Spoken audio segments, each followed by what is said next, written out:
Friends, welcome to online worship with Beverly Unitarian Church. My name is David Schwartz. I serve as minister here with Beverly Unitarian, and it is a pleasure to be with you electronically this morning. We are a Unitarian Universalist congregation of children, youth, adults. We're a people of many races, a people of many different beliefs, many genders, many sexual orientations, many abilities and educations and incomes and traditions. Here, we celebrate a diversity of belief. We strive always to make space for more. This is who we are. Whatever your past or your present is like, we invite you to walk into the future with us. Like other Unitarian Universalist congregations, what binds us together is not a shared, precise, exact, dogmatic theology. Instead, what unites us are 7 principles and a shared mission to grow our spirits and to help heal the world, and to do that in community with each other. We especially welcome visitors, and if you are joining us for the very first time, I hope you'll stay for virtual coffee hour afterwards on Zoom. At the end of the worship service, you'll see the link, the one-time link just for this Sunday, to join coffee hour. I hope you'll stick around. Come chat. We are a friendly bunch. When we gather in person, we gather literally in the converted living room of an old mansion. And one of my very favorite things about this congregation is the way that just like the best of your auntie's living room, you get welcomed in and fed and chatted with. Come join us for coffee hour afterwards. And we look forward to the day we'll be able to meet you in person. We're going to start off the service today singing.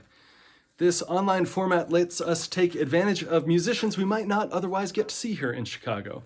First, we'll hear from Mark David Buckles, who's going to lead us in singing and learning a new version of Bright Morning Stars. Then we'll hear from Cantor David Berger, a friend and colleague at the KAM Isaiah Israel Synagogue in Hyde Park. And I am delighted to share with you this morning the work of guest musician Liam Morris. In the comments, you'll see a link to her website and YouTube channel. Her stuff is so great, and I'm delighted that you get a chance to explore it afterwards.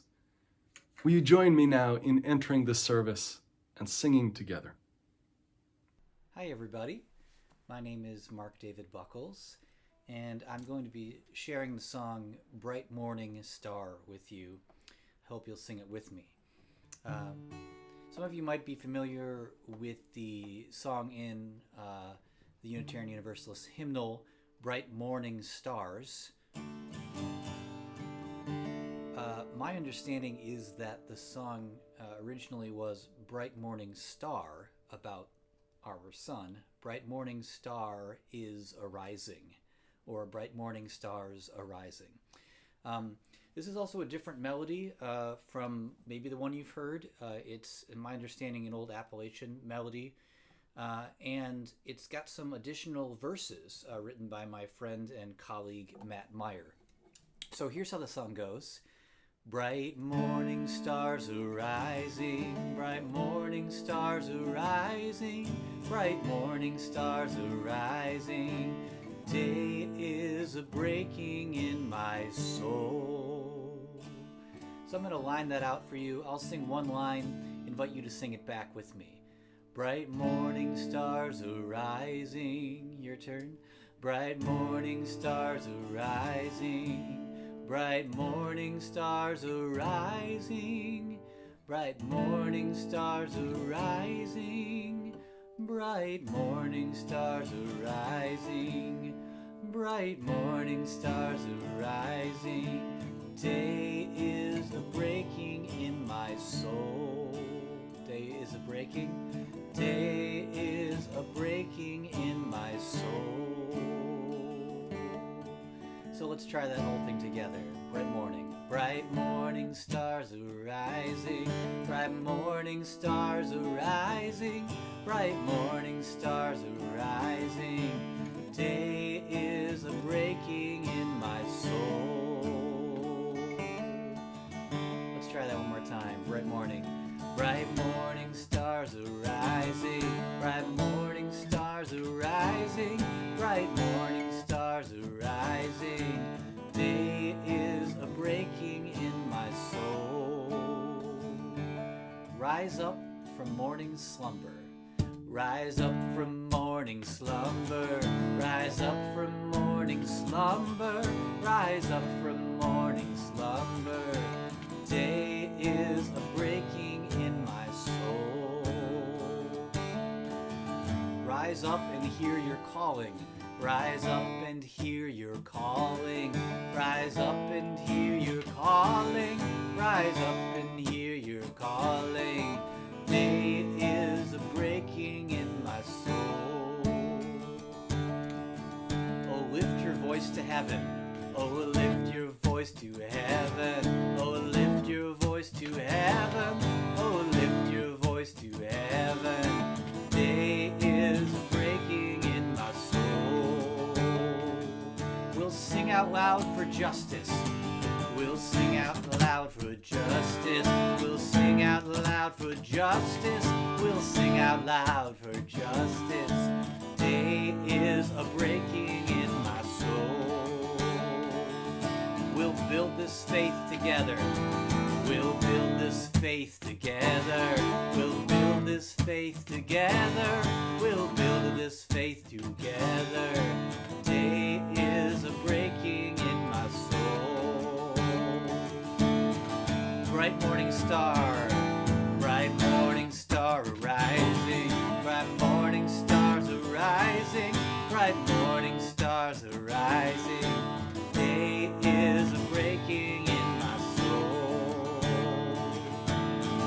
One more time, bright morning stars arising. Bright morning stars arising. Bright morning stars arising. Day is a breaking in my soul. Day is a breaking. Day is a breaking in my soul. Day is a breaking. Day is a breaking in my soul. One more time. Day is a breaking in my soul.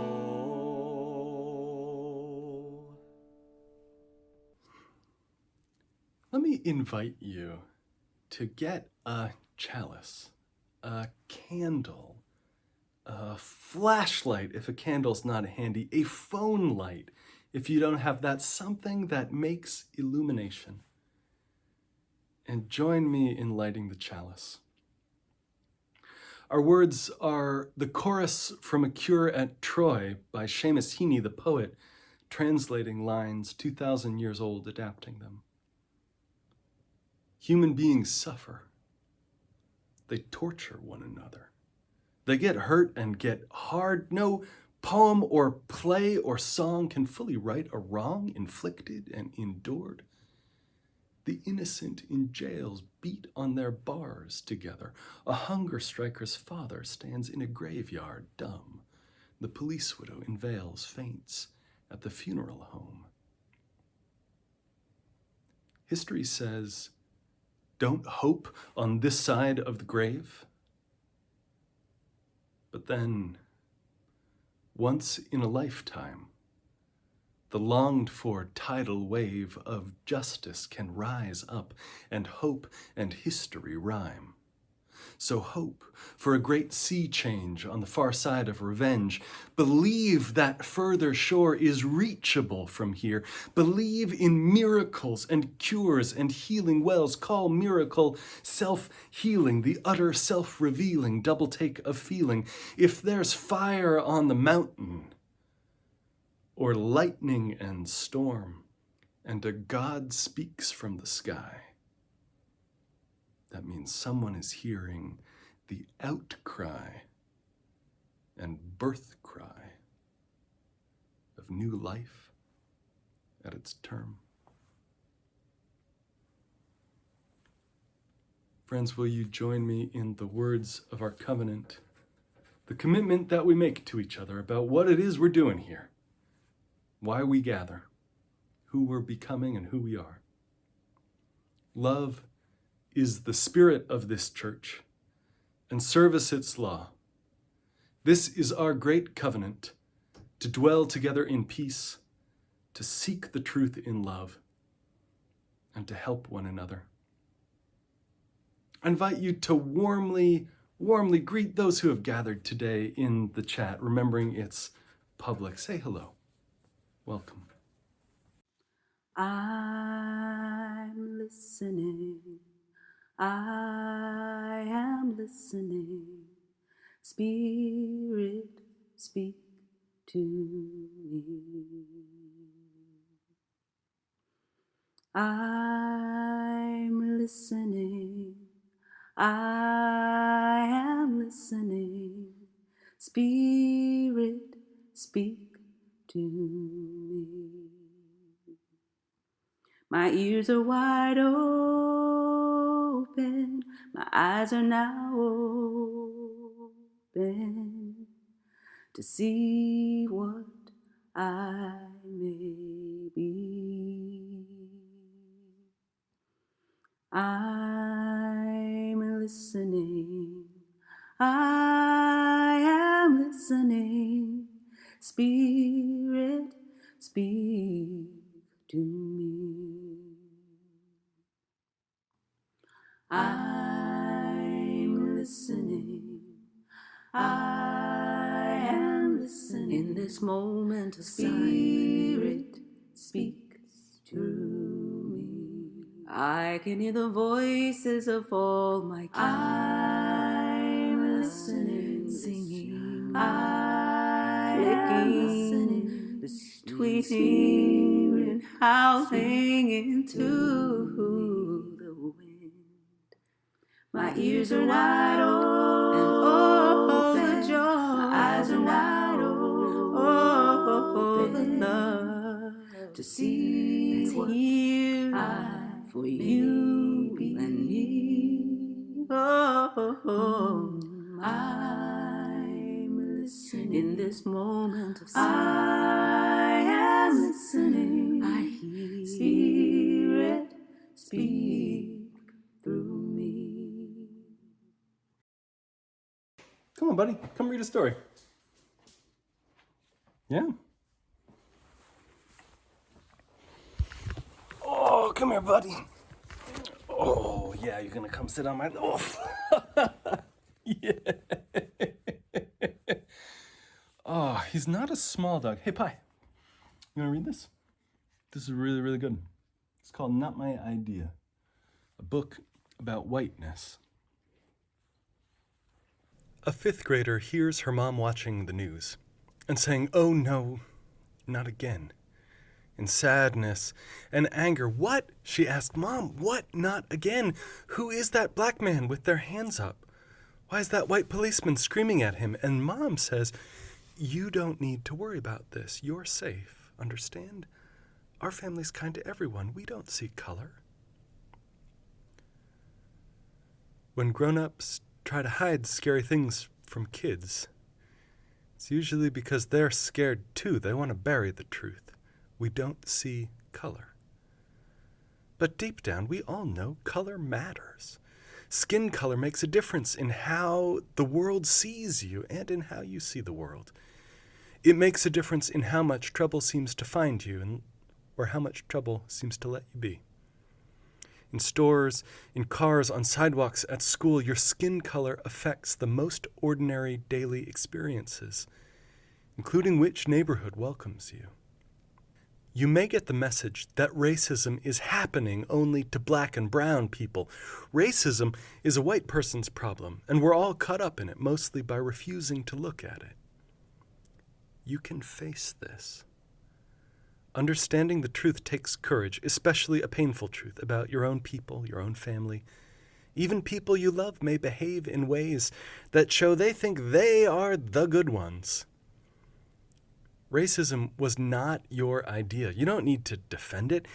You can bring your curiosity to learn about it and see that it's true. In the United States of America, white people have committed outrageous crimes against black people for 400 years. And all along every step of the way, people who love justice and love each other have been fighting back. Many white people did things they never should have done. Denied opportunity, denied housing, denied voting rights. Many other white people failed to see the problem with this. These choices put wealth and power into white hands, homes, neighborhoods. Some white people joined the leaders of black liberation, which means love and freedom. Racism is still happening. It keeps changing, and it keeps being the same. And yet, just being here, alive in this moment, you have a chance to care about this, to connect. But connecting means opening. And sometimes opening feels like breaking. A fifth grader hears her mom watching the news and saying, "Oh no, not again," in sadness and anger over a police shooting of an unarmed black man.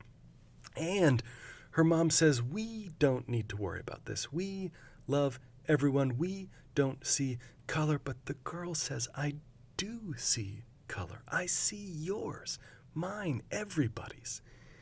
You can't hide what's right in front of me. Why didn't anyone teach me real history? I know what's happening is wrong." Racial justice is possible, but only if we are honest with each other and ourselves. Your history is not all written yet. What do you want it to say?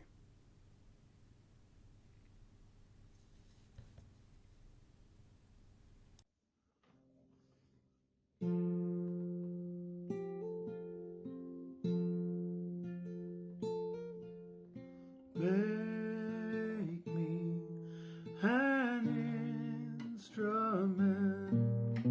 Make me an instrument.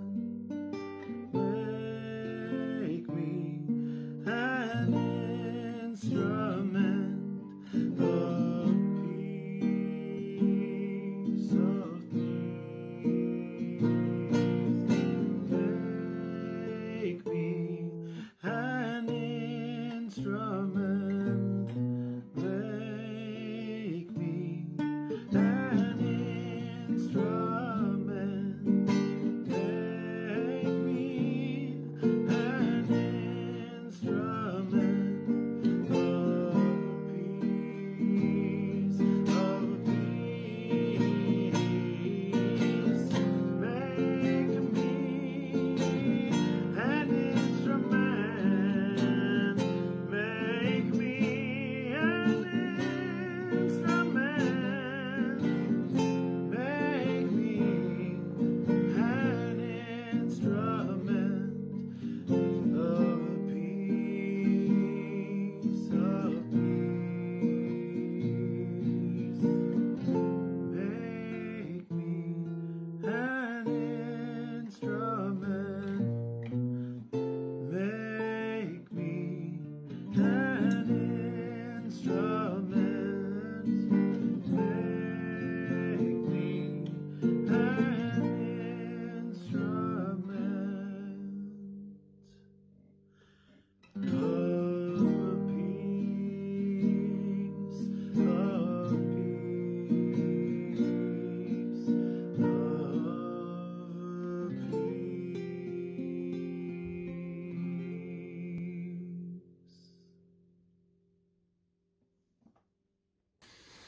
Will you join me in a spirit of prayer and meditation?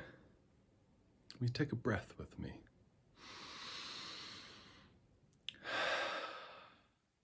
And another.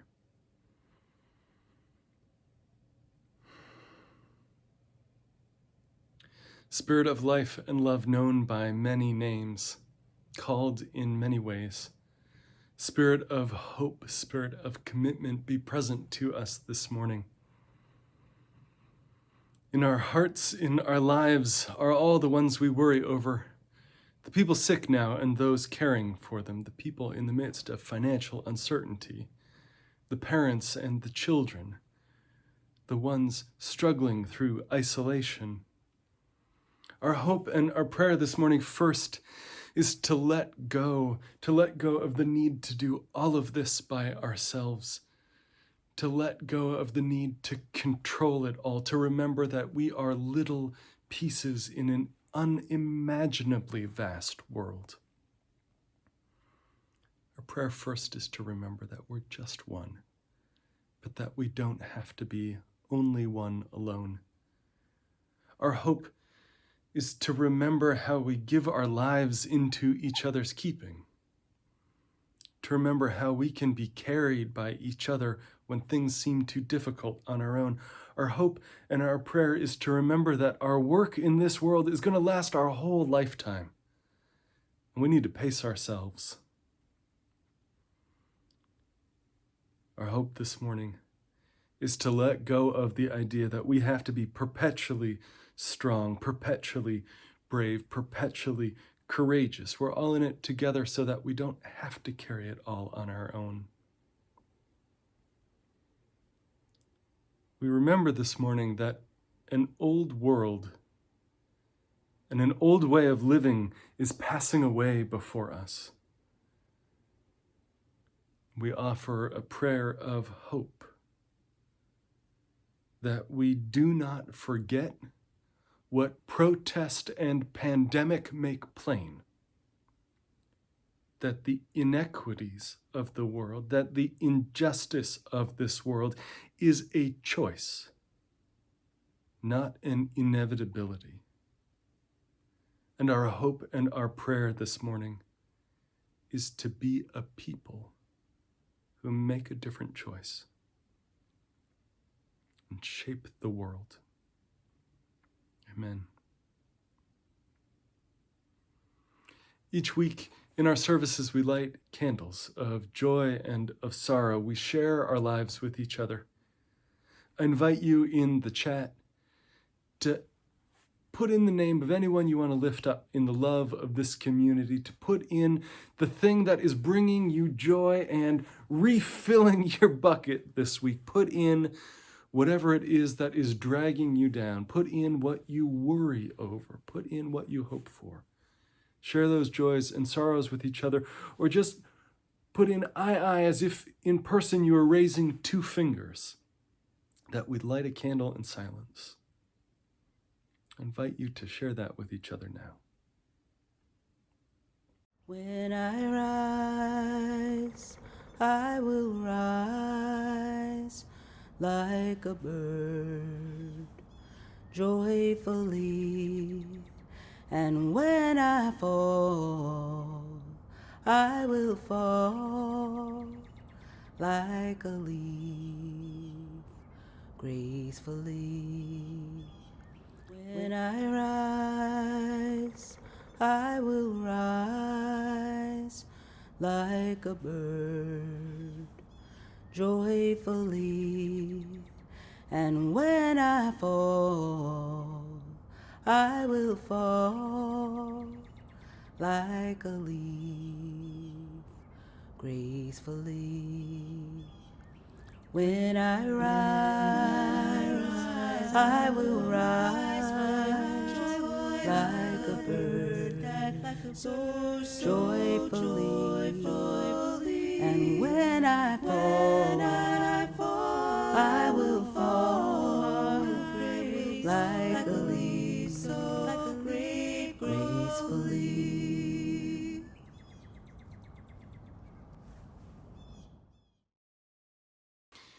His mother was a devout Catholic. His father was agnostic. He, at age 10, became an acolyte at St. Martin's Catholic Church. It was 1890. In the years that followed, he became disillusioned. His priest was a cynic. And at 18, in Vienna, apprenticed to his uncle, a successful tailor, Norbert discovered the Baptists. He became a minister. He founded almost a dozen churches, from Ukraine to Budapest. Yet slowly, his faith became more and more liberal. He left Bohemia under government threat. He accepted a call to serve a Baptist church in New York City. That was until one day in 1919. On that day, he wrote in his diary, "I cannot be a Baptist anymore, even in compromise. The fire of new desires, new worlds, is burning inside me." Norbert and his wife Maya Capek joined a Unitarian church in New Jersey in 1921. For the same reason a whole lot of you sought out a Unitarian church. Their children liked the religious education program. That's the power of Sunday school. World War I ended, and his home country now independent, he and Maya returned home to Czechoslovakia. His Unitarian church there was the Prague Liberal Religious Fellowship. In just 20 years, it grew to 3,200 members. In the traditional Christian communion service, bread and wine wouldn't meet the needs of his congregation because his church, like ours, had people who believed different things, Christians and non-Christians alike. Capek turned to the beauty of the countryside, to the beauty of flowers. And in 1923, he developed the flower ceremony. He asked his congregants to bring a flower to church from their gardens, the field, the roadside. Each person put their flower in a vase, and there in front was the church community, unique and united, both at once. Following the service, each person took a flower from the vase, a different one than they had brought, each returning home blessed by someone else's beauty. Capek's church was a church that was willing to take risks. It was a church willing to make tough decisions and bear disappointments and be bold and then be even bolder. That's our church too. That was Capek's church, called to practice the three prophetic tasks of every liberal church: realism in the face of ideology, and grief when the world is in denial, and hope when the world is in despair. That's our work too: realism, grief, and hope. For this, the Gestapo arrested him in 1942. Nazis accused Capek of listening to foreign broadcasts. They accused him of high treason and used his sermons as evidence of that crime. He was sent to Dachau concentration camp. And even in starvation and torture, he held a flower ceremony for his fellow prisoners, finding whatever they could among the weeds in the camp. They testified there to a beauty larger than themselves, to a love that would outlive them. Capek wrote, "It's worthwhile to live and fight courageously for sacred ideals." He said, "Blow ye evil winds into my body's fire, my soul you'll never unravel. Even though disappointed 1,000 times or fallen in the fight, and everything would worthless seem, I have lived amidst eternity. Be grateful, my soul. My life was worth living." The Nazis killed Norberk Capek, but his spirit, his courage, his commitment live on today. They've passed to us now, to make real, to be visible. Ours now is the responsibility to stand fast in the liberty and with the liberation for which he died. His wife Maya brought the flower ceremony to the Unitarian Church in Cambridge, Massachusetts in 1940. And 6 years later, the minister of that church brought it with him to Chicago when he came to serve in this city. When we gather in person and share flowers in the service, it isn't because we're historical reenactors of something over and done with. This ritual is an affirmation of our continuity, our participation with the generations of struggle for an ever-widening liberty. The flower ceremony, lovely though it is, isn't a diversion from ugly reality. It is a gentle fierceness which proclaims that in the midst of dark days there is always beauty, and in the midst of isolation there is always solidarity.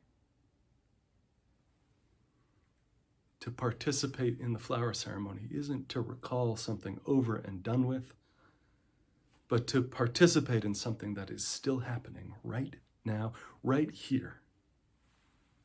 It's to remember, to put it back together again, that in the remembering of this story, we put ourselves back together again, each as a part of the body of this community, out of many, one.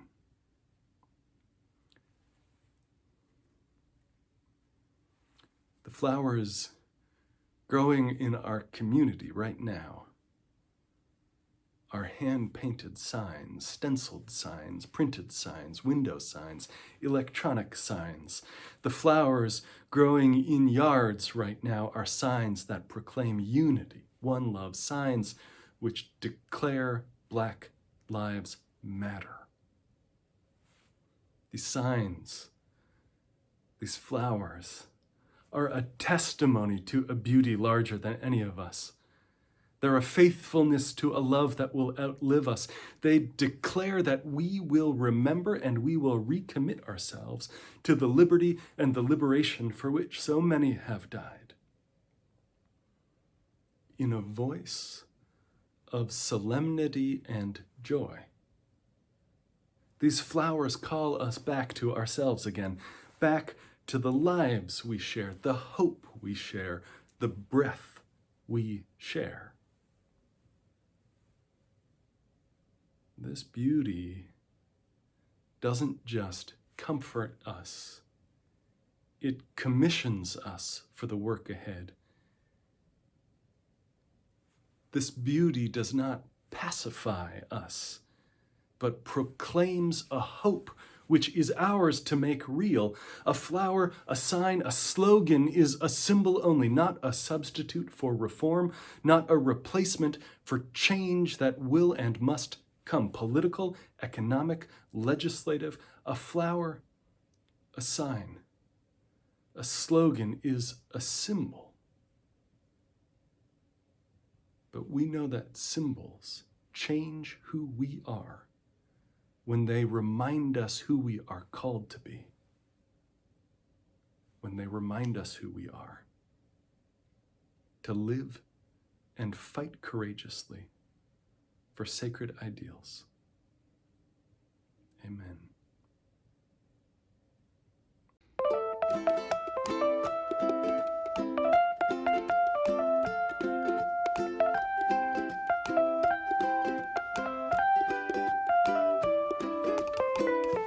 So like a ship lost out to sea, sliding far away from me.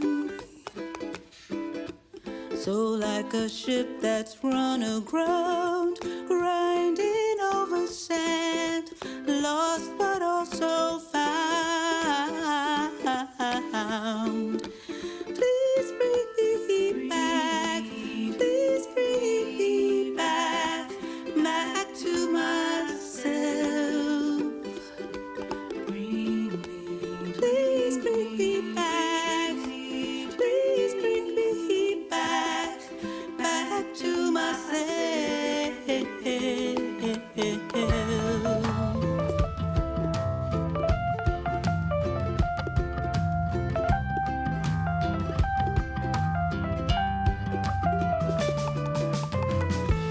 So like a kitten in a well, paddling for my life, sorry that I fell. If I go still and at the end, pour it on my head, make me rise again. Please bring me back, please bring me back, back to myself. Please bring me back, please bring me back, back to myself.